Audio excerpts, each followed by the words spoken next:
بسم اللہ الرحمن الرحیم۔ یہ کہانی بلخ کے شہنشاہ ابراہیم بن ادم کی ہے، جو اپنی جاہ جلال، تخت و تاج اور بے پناہ دولت کے باوجود دل کی بے سکونی کا شکار تھے۔ محل کے بلند و بالا در و دیوار، زر و جواہر سے سجی راہداریاں، غلاموں اور کنیزوں کی بھرمار، سب کچھ تھا، مگر ایک چیز کی کمی تھی: دل کا سکون۔ ایک رات کا واقعہ جو سب کچھ بدل گیا۔ وہ رات جو ان کی زندگی کا رخ موڑنے والی تھی، بڑی عام سی رات تھی۔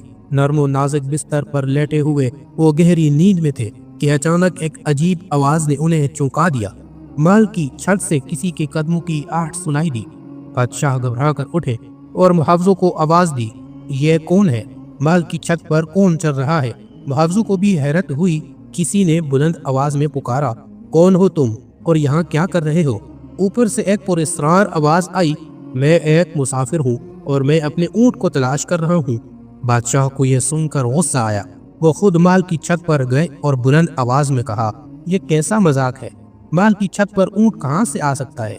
آواز آئی: اگر محل کی چھت پر اونٹ نہیں آ سکتا تو اس عیش و عشرت کے محل میں اللہ کا سچا بندہ کیسے رہ سکتا ہے؟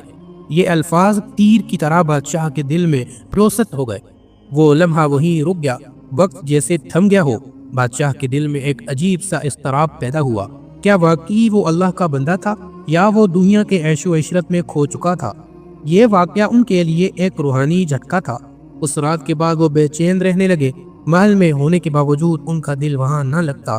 آخر کار ایک دن انہوں نے سب کچھ چھوڑنے کا فیصلہ کر لیا۔ بادشاہ نے اپنے تخت، تاج، دولت، زمینیں، سب کچھ ترک کر دیا۔ وہ محل سے نکلے، قیمتی لباس اتار کر سادہ کپڑے پہنے اور فقیرانہ زندگی اختیار کر لی۔ اب وہ وہی ابراہیم بن ادم نہیں تھے جو بلخ کا بادشاہ تھا، بلکہ وہ اب ایک فقیر، اللہ کا طالب اور سچائی کا متلاشی بن چکے تھے۔ چند سال گزر گئے۔ لوگ حیران تھے کہ وہ بادشاہ جو سونے کے تخت پر بیٹھتا تھا، جو بادشاہوں میں بادشاہ تھا، آج ایک درویش بنا در بدر بھٹک رہا ہے۔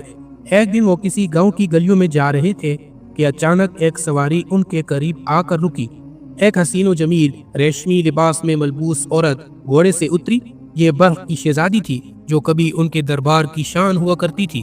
شہزادی نے فقیر کو غور سے دیکھا، پھر حیرت اور صدمے کے ملے جلے جذبات کے ساتھ پوچھا: تم وہی ہو نا؟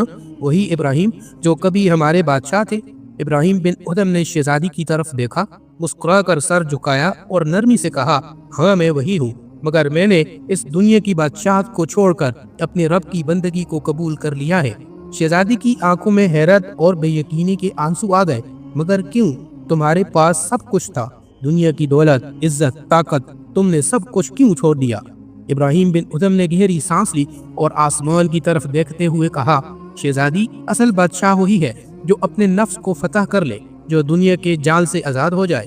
میں اس وقت غلام تھا، دنیا کی خواہشات کا غلام، اپنے نفس کا غلام، مگر اب میں آزاد ہوں۔ میں نے حقیقی بادشاہت پا لی ہے، اللہ کی بندگی۔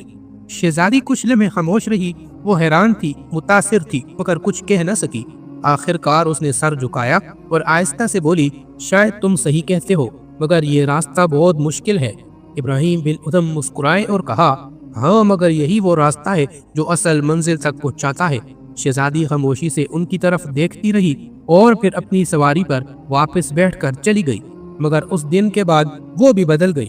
شاید اس کی روح نے بھی وہ روشنی دیکھ لی تھی جو ابراہیم بن ادم کے چہرے پر تھی۔ یہ واقعہ ہمیں سکھاتا ہے کہ اصل کامیابی دولت، شہرت یا طاقت میں نہیں، بلکہ اندرونی سکون اور روحانی بلندی میں ہے۔ دنیا کی بادشاہت وقتی ہے، مگر اللہ کی بادشاہت ہمیشہ کی ہے۔